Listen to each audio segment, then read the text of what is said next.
నమస్కారం, welcome to Suman TV. నేను గీతాంజలి. అనంత Sai Krishna spiritual గురువు గారు. హలో అనంత్ గారు. నమస్తే. నమస్కారం అండి. 5 ఎలిమెంట్స్ ద్వారా ఉన్న మనిషికి వచ్చేటువంటి ప్రాబ్లమ్స్ని అవి సాల్వ్ చేసుకోవచ్చు అని చెబుతూ ఉంటారు మీరు క్లాసెస్ ద్వారా. 25 yearsగా మీరు ఇదే ప్రయాణంలో ఉన్నారు. సో తెలుసుకోవాలనుకున్న విషయం ఏంటంటే, ఎలా సాధ్యమవుతుంది మనకున్నటువంటి పంచభూతాల ద్వారా మన సమస్యలు ఎలా సాల్వ్ అవుతాయి? ఇది కరెక్ట్ క్వశ్చన్ అండి. ఇప్పుడు చాలా మంది చూడండి, పంచభూతాలు అంటే ఎలాగుంటాయంటే, పంచభూతాలు లేకుండా మనం ఒక నిమిషం ఉండగలము? అసలు ఛాన్స్. భూమి, నీరు, అగ్ని, వాయువు, ఆకాశం. నీరు లేకోకుండా ఒక 3-4 hours ఉండగలము. తర్వాత ఆకాశం, అగ్ని, వాయువు, ఇవి లేకోకుండా అసలు ఉండలేము మనం. చాలామంది ఇప్పుడు ఎలాగున్నారంటే, ఇప్పుడు మనకు లాస్ట్లో మాట్లాడుకున్నాం యుగాలు 4 అని. కృతయుగము, త్రేతాయుగము, ద్వాపరయుగం, కలియుగము. చూడండి, ఈ యుగాల కంటే ముందు పంచభూతాలు ఉన్నాయి. ఇప్పుడు మనం కలియుగం, మనకు ఊహ తెరిచినప్పటి నుండి త్రేతాయుగం వరకు గుర్తు నుండి మనకు ఉంటుంది. అంటే త్రేతాయుగంలో వచ్చి శ్రీరాముడికి వాళ్ళకి కాలానికి సంబంధించింది. వాళ్ళు కూడా చూడండి, అప్పుడు పంచభూతాలు బేస్ చేసుకుని సాధన చేశారు. ఇప్పుడు మనము శ్రీకృష్ణుని తర్వాత రాముని ఇప్పుడు ఈ కలియుగంలో మనం పూజిస్తున్నాం, అంటే దేవుడిగా పూజిస్తున్నాం. బట్ శ్రీరాముడు కూడా మానవ జన్మలో ఉన్నప్పుడు వాళ్ళు పంచభూతాలతో మమేకమై అనుసంధానమై జీవించారు కాబట్టి వాళ్ళకు ఆ కెపాబిలిటీ వచ్చింది, బతికారు. ఇప్పుడు మనం చూడండి, ప్రతి ఒక్క చిన్న సమస్యకు మనం ఓవర్ ఎగ్జైట్మెంట్ అయిపోతున్నాం. ఆ సమస్యను ఎట్లా ఓవర్కమ్ చేయాలో తెలియట్లేదు. అంటే ఏమవుతుందంటే, ఇప్పుడు చూడండి, ఇప్పుడు మనం ఉన్నాం, ఒక 20 years బ్యాక్ తీసుకుంటే మన పేరెంట్స్ కావచ్చు, వాళ్ళ పేరెంట్స్ చూడండి, వాళ్ళకి ఎంత పెద్ద సమస్య వచ్చినా జస్ట్ అలా అంత రిజెక్ట్ అయ్యేవాళ్ళు కాదు. ఎందుకంటే వాళ్ళని మనం బాగా అబ్జర్వ్ చేస్తే ఈ పంచభూతాలకు వాళ్ళు ఎక్కువ అసెండ్ అయ్యేవాళ్ళు. మనం ఇప్పటికీ పల్లెటూరులో చూస్తే చెప్పులు లేకోకుండా నడవడము, టెంపుల్కి వెళ్ళడము, తర్వాత చెట్ల మధ్యన ఉండడము.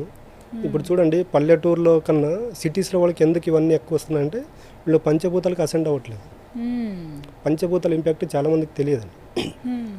ఇప్పుడు నీరు ఉంది, చాలామంది అనుకోవచ్చు నీటి ద్వారా ఏదైనా హెల్త్ ప్రాబ్లం కానీ, మనీ కానీ, ఇవన్నీ ఎలా క్రియేట్ చేసుకోవచ్చు అని. చాలామందికి తెలియదు అది. ఇప్పుడు ఎలాగుందంటే, భారతదేశం అనేది ఆధ్యాత్మికానికి ఆది గురువు. మనకిప్పుడు ఇతిహాసాలు, పురాణాలు తీసుకున్న ఈ సబ్జెక్ట్ మనకి కొన్ని వేల సంవత్సరాల నుంచి ఉంది. ఇప్పుడు ఏం చేస్తున్నారంటే, అంతా ఇతర దేశాల నుండి వచ్చిన బుక్స్ పైన డిపెండ్ అయ్యారు. మూలం మనది. ఇప్పుడు మనకు మన భారతదేశంలో బ్రిటిష్ వాళ్ళు అంటే ఒక 300 years బిఫోర్ వాళ్ళు వచ్చారు ఇక్కడికి వచ్చి ఇక్కడ ఉన్న జ్ఞానాన్ని వాళ్ళు తీసుకెళ్ళి దాన్ని కాపీ పేస్ట్ చేసి బుక్స్ని ఇక్కడ పంపించడం వల్ల ఏమవుతుందంటే, ఇప్పుడు ఈ సబ్ కాన్షియస్ మైండ్ విజువలైజేషన్ అనేది ఎక్కువైపోయింది. అసలు ముందు మన దగ్గర ఉంది, మన సబ్జెక్ట్ అండి. అసలు వాళ్ళకి తెలియదు అసలు బాగా. ఇప్పుడు ద్వాపరయుగంలో శ్రీకృష్ణుడు అప్పుడే చెప్పాడు, యద్భావం తద్భవతి, అంటే నువ్వు ఏది అనుకుంటే అది జరిగి తీరుతుంది. ఇప్పుడు కొత్త జనరేషన్ ఏంటి, దానికి సబ్ కాన్షియస్ మైండ్ విజువలైజేషన్ అని పేరు పెట్టారు. అంటే ఇప్పుడు చూడండి, వీటికి భారతదేశంలో అనేది ఎప్పుడో చెప్పబడింది. బట్ మనం ఏం చేస్తున్నామంటే ఇవన్నీ పక్కన పెట్టేసాం. ఇతిహాసాలు, పురాణాలు, అసలు భారతం అంటే కానీ వీళ్ళు ఏం చేస్తారంటే దాన్ని మాడిఫై చేసి బుక్స్ ద్వారా రిలీజ్ చేశారు కాబట్టి మన దాన్ని పక్కన పెట్టేసి వాళ్ళ దానిపైన డిపెండ్ అవుతున్నాం. అసలైన సబ్జెక్ట్ మన దగ్గర ఉంది. బట్ మనం ఏం చేస్తున్నామంటే, చెప్పేవాళ్ళు ఉన్నా కూడా పాటించే వాళ్ళు ఎక్కువ లేరు. అది కూడా ఒక ప్రాబ్లమేనండి. ఎందుకంటే రాను జనరేషన్ చూడలేము. బట్ మీరు అబ్జర్వ్ చేశారా, ఈ 25 yearsలో వచ్చేవాళ్ళు కావచ్చు, మీ దగ్గర క్లాసెస్ తీసుకునే వాళ్ళు కావచ్చు, ఏ స్టేజ్లో వచ్చారు, ఏ స్టేజ్లో వెళ్ళారు? నేను చెప్తా కదా, నేను ఫస్ట్ మన సబ్జెక్ట్ ఎలాగుంటుందంటే, వాళ్ళు ఏ సబ్జెక్ట్ ఇప్పుడు ఏ ప్రాబ్లం ఉన్నారండి, ఫస్ట్ మనం ఏం చేస్తామంటే డైలీ ఒక 15 నిమిషాలు పంచభూతాలు కేటాయించుకుంటాం. ఎలాగంటే ఇప్పుడు భూమి ఉంటుంది, జస్ట్ ఒక 5 నిమిషాలు చెప్పులు లేకుండా నడవండి అని చెప్పేస్తాం. రోజులో ఒక 5 minutes. తర్వాత నీరు ఉంటుంది. యాక్చువల్ అంటే చూడండి, ఇప్పుడు మనం తీసుకునే ఫుడ్ ఉంటుంది. మనం ఎప్పుడన్నా భోజనం చేసేటప్పుడు చూడండి, భోజనం చేసేటప్పుడు పెద్దలు మాట అంటుంటారు, తినేటప్పుడు తిట్టకండి అంటారు, గొడవ పడుకుంటూ భోజనం చేద్దాం అంటారు. అది చాలామందికి తెలియదు. మనం తీసుకునే ఫుడ్లో నీరు ఉంటుంది, ఐరన్ ఉంటుంది, ఇవన్నీ ఉంటాయి. మన బాడీలో 72,000 నాడులు ఉంటాయండి. మనం తీసుకునే ప్రతి ఆహారం అనేది లోపల ఏమవుతుందంటే, మనము ఏ ఆలోచనతో తింటే అది మేనిఫెస్ట్ అవుతుంది. చాలామందికి తెలియదు. మన పెద్దలు చూస్తే అంటూ ఉంటారు, భోజనం చేసేటప్పుడు టీవీ చూడొద్దు, మాట్లాడొద్దు అంటారు. ఎందుకంటే ఎరుక లేకుండా ఫుడ్ తీసుకుంటున్నాం అక్కడ. అది ఏమవుతుందంటే మన బాడీకి ఉపయోగపడుతుంది కానీ మన యొక్క జీవితానికి ఉపయోగపడట్లేదు. ఇంత ముందు చూస్తే చూడండి, ఒక 10 years బ్యాక్ ఇవన్నీ ఒక ఫ్యామిలీ మెంబర్స్ మొత్తం కూర్చొని భోజనం చేసేవాళ్ళు. ఇప్పుడు ఆ జనరేషన్ పోయింది. అసలు ఎక్కడండి అందరూ కలిపి కూర్చుని తినే టైం ఉండట్లేదు first. ఉండట్లేదు. ఎందుకంటే రాను ఏమైందంటే పంచభూతాలకు మనిషి దూరం అవుతున్నాడు. పంచభూతాలకు ఎప్పుడైతే మనిషి దూరం అయిపోయినాడు ఏమవుతుందంటే మన యొక్క లైఫ్ స్టైల్ అనేది చేంజ్ అయిపోయింది. పంచభూతాలతో మనం ఎప్పుడైతే అనుసంధానమై మమేకం అవుతామో అప్పుడు ఏం చేస్తుందంటే మనం కూడా పంచభూతాలకు దగ్గర అయిపోతాం. విశ్వం యొక్క సిద్ధాంతం ఒకటే అంటే మీరు నాకు ఏది ఇస్తే నేను తిరిగి అది ఇస్తానంట. భగవంతుడు ఆ కనెక్షన్ చాలా మందికి తెలియదు. యూనివర్స్ తో కనెక్ట్ అవ్వడం అనేది కష్టం అనుకుంటారు. అసలు ఎలా అది పాసిబులా? 100% నార్మల్ వ్యక్తికి నేను అన్నాను సార్, నాకు పాసిబులా? 100% ఎవరికైనా కూడా పాసిబుల్ అవుతుంది. ఎందుకు అది పెద్ద ఇప్పుడు చెప్పే కదా విజువలైజేషన్ సబ్ కాన్షియస్ మైండ్ అన్నట్టు కూర్చొని అది ప్రాక్టీస్ చేయాలి. దీనికి ప్రాక్టీస్ అవసరం లేదు. మనం ఇక్కడ ఉన్నామండి, ఇంకా హాఫ్ అన్ అవర్ 1 అవర్ తర్వాత మీరు మీ వర్క్లో వెళ్ళిపోతారు, నేను నా వర్క్లో వెళ్ళిపోతాను. కానీ ఎవరు ఎటు సైడ్ వెళ్ళిపోయినా అక్కడ పంచభూతాలు అనేవి ఉంటాయి లేదు ఉంటాయి. ఇప్పుడు మనం ఏదో ఒక సబ్జెక్ట్ పైన ఒక సమస్య పైన విజువలైజేషన్ చేసామనుకోండి, విజువలైజేషన్ అనేది 30 మినిట్స్ చేయొచ్చు, 20 మినిట్స్ చేయొచ్చు, హాఫ్ అన్ అవర్ చేయొచ్చు, 1 అవర్ చేయొచ్చు. 1 అవర్ తర్వాత విజువలైజేషన్ నుండి బయటకు వచ్చామనుకోండి మరి అవి ఆలోచనలు వస్తాయి. అక్కడ కూర్చున్నప్పుడు ఒకటే చేయగలుగుతాం. అక్కడ ఏమవుతుంటే అప్పటికి బాగుంటుంది. విజువలైజేషన్ వన్స్ స్టాప్ చేసి బయటకు వచ్చామనుకోండి మళ్ళీ అదే సమాజము, అదే పేరెంట్స్, అదే ప్రాబ్లమ్స్, అదే ఫ్యామిలీ. అప్పుడు ఏమవుతుంటే మనం విజువలైజేషన్ ఏదైతే చేసామో అది మొత్తం పోయి మళ్ళీ నెగిటివ్ ఆరా అనేది మనం నెగిటివ్ పెరిగిపోతుంది. అలా ఇక్కడ మెయిన్ చేస్తున్న తప్పు ఏంటంటే అదేనండి. విజువలైజేషన్ చేసినప్పుడు ఏం చేయాలంటే దానిపైన స్టిక్ ఆన్గా ఉండాలి. అలా లేకున్నప్పుడు ఏమవుతుందంటే ఇప్పుడు మన పాకెట్లో ఒక 1000 రూపాయలు ఉందనుకోండి, ఆ 1000 రూపాయలు అయిపోయేంత వరకు ఖర్చు పెట్టగలం. 1000 రూపాయలు అయిపోయిన తర్వాత ఇంకా ఖర్చు చేయడానికి ఉండదు కదా. ఏమన్నా అంటే చూసి ఖర్చు పెడతాం, అంటే డబ్బులు మన దగ్గర తరిగే కొద్దీ అరే ఇంకా 500 ఉంది, ఇంకా 600 ఉంది, ఇలా చూసుకుంటూ వస్తాం. అలాగే మనము ఈ విజువలైజేషన్ చేసేటప్పుడు ఏం చేయాలంటే ఒక పాజిటివ్ ఎనర్జీ మనం తీసుకున్నప్పుడు బయటికి వెళ్తే కూడా అలాగే ఉండాలి. ఇప్పుడు మనం దేనికోసం అయితే విజువలైజేషన్ చేసామో బయటికి వెళ్ళిన తర్వాత వాటిని అవాయిడ్ చేయాలి. నెగిటివ్ వాటిని అవాయిడ్ చేయకున్నప్పుడు ఏమవుతుందంటే మనం ఎప్పుడైతే నెగిటివ్ వ్యక్తిని కలవడము, నెగిటివ్ పరిస్థితుల్లోకి వెళ్ళినప్పుడు ఏమవుతుందంటే ఈ పాజిటివ్ ఆర్ అనేది వెళ్ళిపోతుంది. పాజిటివ్ ఫ్రీక్వెన్సీల నుండి వెళ్ళిపోయి నెగిటివ్ ఫ్రీక్వెన్సీలోకి వెళ్ళిపోతారు మనుషులు. ఇలా చేయడం వల్ల ఏమవుతుందంటే మనిషికి రిజల్ట్ రాదు. మనం ఏం చేసామంటే అసలు మనిషి ఎక్కడ తప్పు చేస్తున్నాడు. అసలు నేను చెప్పాను కదా, ప్రపంచ దేశాలకు ఆది గురువు అనేది భారతదేశం. అంటే మన దగ్గర సబ్జెక్ట్ పెట్టుకొని ఈ visualisation sub conscious mind conscious కాకుండా అంటే మన పూర్వీకులు వాళ్ళకి తెలియదు ఇవన్నీ. మళ్ళీ వాళ్ళు ఎందుకు ఆనందంగా ఉన్నారు మనం ఎందుకు ఉండట్లేదంటే తీసుకొని అంతా మనం రీసెర్చ్ చేస్తే వాళ్ళు పంచభూతాలకు అనుసంధానమై జీవించారు. ఓకే, ఇందాక మీరు చెప్తూ వచ్చారు కొన్ని పాటించాలని. ఓకే, రోజులో ఒక 5-10 నిమిషాలైనా చెప్పులు లేకుండా నడవటం నేర్చుకోవాలి. ఇంకా సార్ ఇంకా ఏం చేయాలి? జస్ట్ ఇప్పుడు చూడండి, మనం ఎప్పుడైనా మీరు ఒక 5 నిమిషాలు అలా వాటర్ పెట్టండి, ఒక 5 నిమిషాలు చూస్తే అవి జస్ట్ కదలడం స్టార్ట్ అవుతుంది. మీరు బాగా అబ్జర్వ్ చేస్తే 5 to 10 minutes. ఎందుకంటే వాటర్కి ఎప్పుడైనా ఏముంటుందంటే రిసీవ్ కెపాబిలిటీ ఎక్కువ ఉంటుంది. ఓకే, ఇప్పుడు చూడండి వాటర్కి ఎంత పవర్ ఉంటుందంటే మన పూర్వకాలంలో మునులు వీళ్ళంతా వాటర్ పెట్టుకొని ఉంటారు. వాళ్ళు తపస్సు చేసిన తర్వాత ఉంటాయి. వాళ్ళు ఏం చేశారంటే కమలండంలో ఉన్న వాటర్ని ఇవ్వడం వల్ల కొంతమందికి రోగాలు తగ్గేటివి. తర్వాత వాళ్ళు ఆ వాటర్ వేస్తే శపించేవాళ్ళు. ఎందుకంటే ఆ వాటర్కి అంత పవర్ ఉంది, మనకు తెలియదు. మనం మామూలుగా అంటే భూని దేంతో పోలిస్తామండి? ఓర్పు సహనంతో పోలిస్తాం. చెప్పులు లేకుండా ఒక 41 days నడవండి, మనిషికి మనకి తెలియకోకుండానే భూమికి మనకు కనెక్షన్ ఏర్పడుతుంది. భూతత్వం మనకు వస్తుంది. మీకు ఎగ్జాంపుల్ చెప్పాలని చూడండి, ఇప్పుడు కొంతమంది మాల వేస్తుంటారు, అయ్యప్ప మాల, శివమాల వీళ్ళు వేస్తుంటారు. వాళ్ళు స్టార్టింగ్ దీక్ష తీసుకున్నప్పుడు చూడండి 41 days మాల అయిపోయేలోపు వాళ్ళు మన కాన్షియస్లో ఉండరు, చెప్పులు లేకుండా నడుస్తూ ఉంటారు. తర్వాత వాళ్ళకి తెలియకుండానే వాళ్ళ కాన్షియస్లోకి మొత్తము 4ంటికి నిద్ర లేవడము, పూజ చేయడము సిస్టమేటిక్గా ఉంటారు. 45 అది దీక్ష అయిపోయిన తర్వాత చూడండి వాళ్ళు అదే కాన్షియస్లో ఉంటారు. ఇక్కడ ఏం జరుగుతుందంటే వాళ్ళు 45 days తర్వాత దీంట్లోకి వచ్చేస్తున్నారు. మళ్ళీ అలా రాకూడదు, దానికే అసెండ్ అయి ఉండాలి. మనం ఏం చేస్తున్నామంటే ఎప్పుడైతే దీక్ష అయిపోయిందని తీసేస్తున్నాము. పూర్వకాలంలో దీక్ష ఎందుకు పెట్టారంటే మన లైఫ్లో ఏదైనా మార్పు రావడానికి ఒక 41 రోజులు దీక్ష వేయాలని చెప్పేవాళ్ళు. ఎందుకంటే మనం సైన్స్ ప్రకారంగా తీసుకున్నా మనం ఏదైనా చెప్పింది మన మైండ్ యాక్సెప్ట్ చేయడానికి 21 days అవుతుంది. ఈ 21 daysను మనం మార్చుకోవడానికి దీక్షలు ఉన్నాయన్నమాట.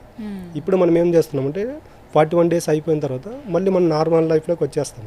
వాళ్ళు నార్మల్ లైఫ్లోకి వచ్చిన తర్వాత చూడండి వాళ్ళకి 4ంటికి నిద్ర లేవడము, తర్వాత నిద్ర పట్టదు వాళ్ళకు ఒక 10 days 15 days. ఎందుకంటే పూర్తిగా వాళ్ళ మైండ్ అనేది ఈ 41 daysలో ఈ వాళ్ళు ఏదైతే దీక్ష తీసుకుంటారో వాళ్ళకి అంకితం అయిపోయి ఉంటుంది. అప్పుడు చూడండి వాళ్ళు అది ఒక ప్రసాదంగా తీసుకుంటారు. వాళ్ళు ఏది పెట్టినా కూడా స్నానం చేసి తినడము ఎగ్జాక్ట్లా ప్రసాదం అనేది ఒక అమృతంతో సమానంగా చూస్తారు, తీసుకుంటారు. మనం ఏం చేస్తున్నామంటే అలా చూడట్లేదు.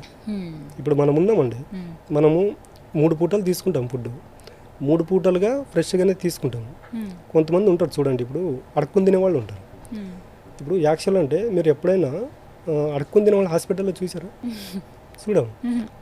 మళ్ళీ 3 పూటలు తినేవాడికి రోగాలు వస్తే వాళ్ళకి ఎందుకు రోగాలు రావట్లేదు అంటే వాళ్ళు తీసుకునేప్పుడు ఎవరికైనా అడుక్కుని తినేవాళ్ళు మన దగ్గరకు వచ్చినప్పుడు చూడండి, వాళ్ళకి ఫుడ్ పెట్టామనుకోండి అసలు వాళ్ళ ముఖంలో ఎంత ఆనందం ఉంటుంది తెలుసా.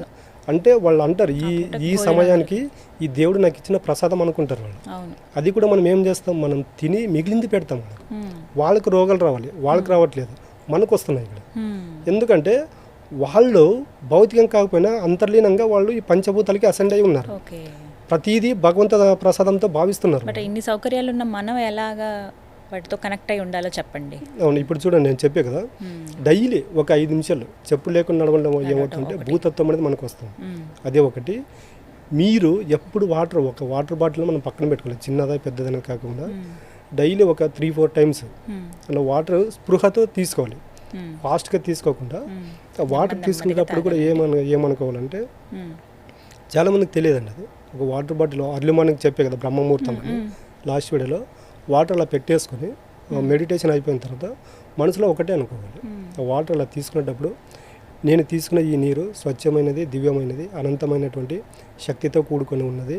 నేను తీసుకున్న ఈ నీరు నా దేహంలో ఉన్న ప్రతి నరం, ప్రతి కణం, ప్రతి అవయవంతో మమేకమై నాకు సంపూర్ణమైన దివ్యమైన ఆరోగ్యాన్ని ఇస్తుంది అని మనం మనసులో అనుకుంటూ ఇలా 21 టైమ్స్ అనుకుంటూ తాగామనుకోండి, ఏమవుతుందంటే అప్పుడు మన మైండ్ అంతా ఎంటీ స్టేజ్లో ఉంటుంది. అప్పుడు ఏమవుతుందంటే మన బాడీలో ఉండే ప్రతి అణువు మనం ఏదైతే పలుకుతామో దానికి రెస్పాండ్ అవుతాయి. మీరు కావాలని చూడండి, మనం ఎక్కడైనా అలసిపోయి వచ్చినప్పుడు నాకు ఇబ్బందిగా ఉంది, జ్వరం వచ్చినట్టుందని పండుకున్నాం అనుకోండి, నిజంగా జ్వరం వచ్చేస్తుంది. ఎందుకంటే మన మైండ్ అలా ట్యూన్ చేసేస్తుంది. మనము నీరు తీసుకునేటప్పుడు ఈ విధంగా ఉండాలి. డైలీ ఒక 5 నిమిషాలు భూమిపైన నడవాలి. ఇప్పుడు చూడండి సన్ రైజ్ అంటారు, దాంట్లో బి విటమిన్ అంటారు. యాక్చువల్గా చూడండి డి విటమిన్స్. మనం ఉదయం లేచి జస్ట్ ఒక 5 నిమిషాలు అట్లా ఆకాశం ముందు అట్లా కూర్చున్నాం అనుకోండి, ఏం చేయాల్సిన అవసరం లేదు, చూడాలి. సూర్య రశ్మిలు పడేటప్పుడు కూర్చున్నాం అనుకోండి, ఏమవుతుందంటే మన బాడీలో మనకు తెలియకుండా మార్పులు వస్తాయి. గాలి తర్వాత వచ్చేసి గాలి అండి. గాలి లేని ప్రదేశం అంటూ ఉండదు. జస్ట్ ఒక 1 మినిట్ కింద గాలి లేకపోతే ప్రపంచం ఉండదు. అంతే కదండి. మనం ఇవన్నీ ఏం చేసామంటే పక్కన పెట్టేసాము. తర్వాత ఆకాశం అనేది ఎలాగ ఉంటుందంటే ఆకాశం అనే దాంట్లో స్థిరత్వం ఉంటుంది. కంటికి కనిపిస్తుంది కానీ అందుకోలేదు. మనిషి కూడా అలాగ ఉండాలన్నమాట. మనిషి ఎప్పుడు స్థిరత్వంలో ఉండాలి. మనిషి ఎప్పుడే కానీ ఎదుటి వాళ్ళ గురించి అది నేర్చుకోవాలి ఇది నేర్చుకోవాలి అనేది కాదండి. నేను చెప్పాను కదా, ఇది అనేది మన భారతదేశం అనేది ఆది గురువు లాంటిది. చాలామంది పంచభూతాలతో నేర్చుకుని ఈరోజు మిరాకిల్ క్రియేట్ చేశారు. ఇప్పుడు చూడండి భూతత్వం, మన చెప్పులు లేకుండా నడవాలని ఏమవుతుందంటే ఒక వ్యక్తికి భూతత్వం వస్తుంది. భూతత్వం అంటే ఏంటి? ఓపిక, సహనము ఇవి వస్తాయి. తర్వాత నీరు చూడండి, చాలామంది అంటూ ఉంటారు, కొంతమంది యాక్టివ్గా ఉంటారు. ఇప్పుడు ఒక బాటిల్లో వాటర్ వేసుకొని దాన్ని గ్లాసులో వేస్తే గ్లాస్ షేప్ వస్తుంది, పళ్ళెంలో వేస్తే పళ్ళెం షేప్ వస్తుంది, నిరాకారం. చాలామంది అంటూ ఉంటారు. కొంతమంది యాక్టివ్గా ఉంటారు, వీడు ఎక్కడ ఉన్నా నీటి మాత్రం కలిసిపోతాడు అంటారు. అంటే మనకు తెలియకుండానే పంచభూతాలను వాడుతూ ఉంటాము. అగ్ని అనేది ఎప్పుడు చూడండి ఒక ఫైర్. అది మనకి ఇప్పుడు మనం తీసుకున్న ఫుడ్ డైజెస్ట్ అంటే లోపల జఠరాగ్ని అనేది ఒకటి ఉంటుంది, ఎప్పుడు వేడిగా ఉంటుంది. అంటే ఇప్పుడు భూతత్వం ఒకటి, వాటర్ ఒకటి, అగ్ని ఒకటి. మనిషి ఎటువంటి టైంలో ఏ కష్టం వచ్చినా కూడా అగ్ని మాత్రమే ఉండాలి. ఇప్పుడు ఇక్కడ కరెంటు పోయి మొత్తం చీకటి అయిపోయింది అనుకోండి, జస్ట్ ఒక క్యాండిల్ వెలిగించామంటే మొత్తం వెలుగు వస్తుందా లేదా? ఆ విధంగా ఉండాలి. అగ్నితారు ఆ విధంగా నేర్చుకోవాలి. గాలి చూడండి, గాలి లేని ప్లేస్ అంటే ఏది ఉండదు. మనం కూడా ఎక్కడికి వెళ్ళినా భయం అనేది ఉండకూడదు. ఎట్లా ఉండాలంటే మనిషి ఏది జరిగినా కూడా వస్తే రాని, ఉంటే ఉన్ని, పోతే పోని ధైర్యంగా ఉండాలి. ఈ 3 గుర్తుపెట్టుకొని ఈ పంచభూతాలతో మమేకమయ్యామనుకోండి, మనిషికి జీవితంలో ఎటువంటి సమస్యలు రావు. ఓకే. వచ్చినా కూడా ఎలాగుంటాడంటే సాక్షిభూతంగా చూస్తాడు. ఎందుకంటే ఇంక అక్కడ పంచభూతాల్లో మించి ఎదుర్కోగలుగుతాడు ఏ ఉన్నా కూడా. ఎదుర్కోగలుగుతాడండి. ఎగ్జాక్ట్లీ. ఈ విధంగా ఉండాలి. మనము గాలి ద్వారా అది నేర్చుకోవాలి. గాలి ఎక్కడికైనా చూడండి వాయువేగం అంటారు. అంటే మనం కూడా ఎక్కడికైనా అది చేసుకోగలుగుతామనే ధైర్యం, మనం కాన్ఫిడెన్స్కి వెళ్ళిపోతే చాలు. నేచర్ అనేది, యూనివర్స్ అనేది మనకు క్రియేషన్ జరుగుతూ ఉంటుంది. మనకు కావాల్సిందే మన దగ్గరికి తెస్తూ ఉంటుంది. బట్ మనం ఏం చేస్తున్నామంటే తెలియదు, అది అందిపుచ్చుకోలేదు. జస్ట్ నెక్స్ట్ వీడియోలో మాట్లాడుకున్నప్పుడు అది విశ్వం యొక్క సిద్ధాంతం గురించి అప్పుడు మాట్లాడుకుంటే దాంట్లో అన్ని మనము చెప్పుకోవచ్చు. ఎస్. సో 5 ఎలిమెంట్స్తో అసలు ఫస్ట్ మనం కనెక్టింగ్ ఎలా అనేది చెప్పారు. దీని ద్వారా ప్రాబ్లమ్స్ కూడా సాల్వ్ అవుతాయని 100%. రైట్. అంటే పంచభూతాలతో ఎప్పుడైతే మనము ఇంటరాక్ట్ అవుతామో ప్రతి దాన్ని సాక్షిభూతంగా చూడగలుగుతాం. ఒక వ్యక్తి ప్రతి దాన్ని సాక్షిభూతంగా ఎప్పుడైతే చూడగలుగుతాడో ఇంకా ఆయన అక్కడ చూడడానికి ఏముండదు. కరెక్ట్. ప్రాబ్లం ఉండదు, బాధ అనే ఏది ఉండదు. సరే వచ్చింది, రేపు ఉంటుంది, ఎల్లుండి పోవచ్చు. అంటే సాల్వింగ్కి కీ దొరికిపోయినప్పుడు ఇంకా బాధపడాల్సిన అవసరం లేదు. మనిషికి ఏది లేకపోయినా పంచభూతాలు అంటే ఉన్నాయి కదా. ఎస్. సో ఇలా చెప్తారనమాట క్లాస్ అంటే ఈ విధంగా స్టార్ట్ అవుతుంది. మళ్ళీ దీంట్లో మనము ఈ ఫైనాన్షియల్, ఈ 5 ఎలిమెంట్స్ని బేస్ చేసుకుని ఫైనాన్షియల్ ప్రాబ్లం నుండి ఎలా బయటపడాలి, ఈ హెల్త్ ప్రాబ్లమ్స్ నుండి ఎలా బయటపడాలి, రిలేషన్ ద్వారా ప్రాబ్లమ్స్ ఎలా బయటపడాలి క్లాసెస్లో ఫుల్ డే వర్క్షాప్ ఉంటుందండి. ఓకే.